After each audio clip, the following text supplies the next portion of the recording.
قرآن مجید کا 54واں سورہ سورہ قمر۔ شروع نام سے اللہ کے جو بڑا مہربان نہایت رحم کرنے والا ہے۔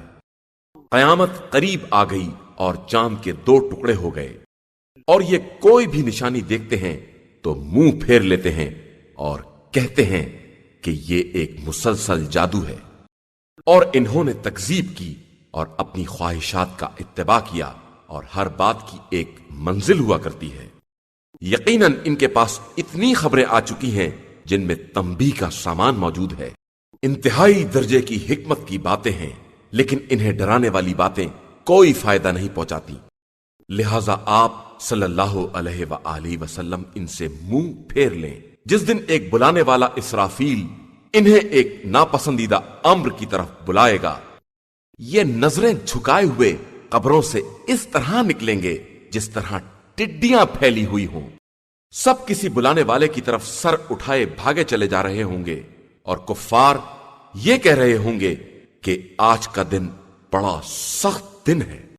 ان سے پہلے قوم نوح نے بھی تکذیب کی تھی کہ انہوں نے ہمارے بندے کو جھٹلایا اور کہہ دیا کہ یہ دیوانہ ہے، بلکہ اسے جھڑکا بھی گیا تو اس نے اپنے پروردگار سے دعا کی کہ میں مغلوب ہو گیا ہوں، میری مدد فرما۔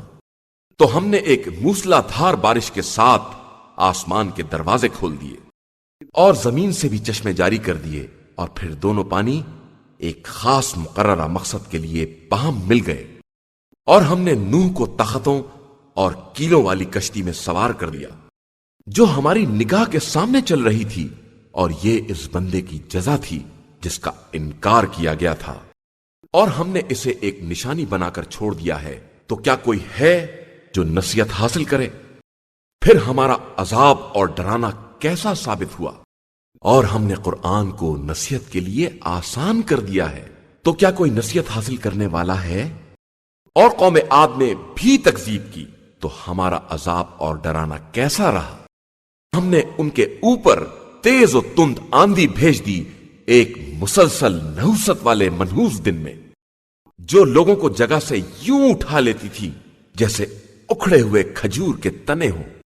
پھر دیکھو ہمارا عذاب اور ڈرانا کیسا ثابت ہوا، اور ہم نے قرآن کو نصیحت کے لیے آسان کر دیا ہے، تو کیا کوئی نصیحت حاصل کرنے والا ہے؟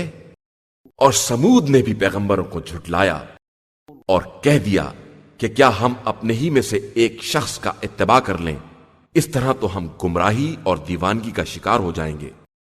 کیا ہم سب کے درمیان ذکر صرف اسی پر نازل ہوا ہے؟ در حقیقت یہ جھوٹا ہے اور بڑائی کا طلبگار ہے، تو ان قریب کل ہی انہیں معلوم ہو جائے گا کہ جھوٹا اور متکبر کون ہے۔ ہم ان کے امتحان کے لیے ایک اونٹنی بھیجنے والے ہیں، لہذا تم اس کا انتظار کرو اور صبر سے کام لو، اور انہیں باخبر کر دو کہ پانی ان کے درمیان تقسیم ہوگا، اور ہر ایک کو اپنی باری پر حاضر ہونا چاہیے۔ تو ان لوگوں نے اپنے ساتھی کو آواز دی، اور اس نے اونٹنی کو پکڑ کر اس کی کونچیں کاٹ دی۔ پھر سب نے دیکھا کہ ہمارا عذاب اور ڈرانا کیسا ثابت ہوا۔ ہم نے ان کے اوپر ایک چنگھاڑ کو بھیج دیا، تو یہ سب کے سب باڑے کے پھوسے کی طرح ہو گئے۔ اور ہم نے قرآن کو نصیحت کے لیے آسان کر دیا ہے، تو کیا کوئی نصیحت حاصل کرنے والا ہے؟ اور قوم لوط نے بھی پیغمبروں کو جھٹلایا، تو ہم نے ان کے اوپر پتھر برسائے، صرف لوط کی آل کے علاوہ کہ ان کو سحر کے ہنگام ہی بچا لیا۔ یہ ہماری ایک نعمت تھی، اور اسی طرح ہم شکر گزار بندوں کو جزا دیتے ہیں۔ اور لوط نے انہیں ہماری گرفت سے ڈرایا، لیکن ان لوگوں نے ڈرانے ہی میں شک کیا، اور ان سے مہمان کے بارے میں ناجائز مطالبات کرنے لگے، تو ہم نے ان کی آنکھوں کو اندھا کر دیا کہ اب عذاب اور ڈرانے کا مزہ چکھو، اور ان کے اوپر صبح سویرے نہ ٹلنے والا عذاب نازل ہو گیا کہ اب ہمارے عذاب اور ڈرانے کا مزہ چکھو۔ اور ہم نے قرآن کو نصیحت کے لیے آسان کر دیا ہے، تو کیا کوئی نصیحت حاصل کرنے والا ہے؟ اور فرعون والوں تک بھی پیغمبر آئے، تو انہوں نے ہماری ساری نشانیوں کا انکار کر دیا، تو ہم نے بھی ایک زبردست صاحب اقتدار کی طرح انہیں اپنی گرفت میں لے لیا۔ تو کیا تمہارے کفار ان سب سے بہتر ہیں، یا ان کے لیے کتابوں میں کوئی معافی نامہ لکھ دیا گیا ہے؟ یا ان کا کہنا یہ ہے کہ ہمارے پاس بڑی جماعت ہے جو ایک دوسرے کی مدد کرنے والی ہے، ان قریب یہ جماعت شکست کھا جائے گی اور سب پیٹ پھیر کر بھاگ جائیں گے، بلکہ ان کا موعد قیامت کا ہے، اور قیامت انتہائی سخت اور تلخ حقیقت ہے۔ بے شک مجرمین گمراہی اور دیوانگی میں مبتلا ہیں۔ قیامت کے دن یہ آگ پر منہ کے بل کھینچے جائیں گے کہ اب جہنم کا مزہ چکھو۔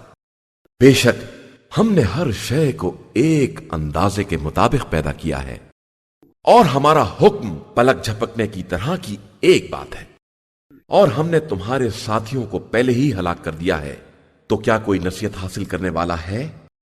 اور ان لوگوں نے جو کچھ بھی کیا ہے سب نامہ اعمال میں محفوظ ہے، اور ہر چھوٹا اور بڑا عمل اس میں درج کر دیا گیا ہے۔ بے شک صاحبان تقوی باغات اور نہروں کے درمیان ہوں گے، اس پاکیزہ مقام پر جو صاحب اقتدار بادشاہ کی بارگاہ میں ہے۔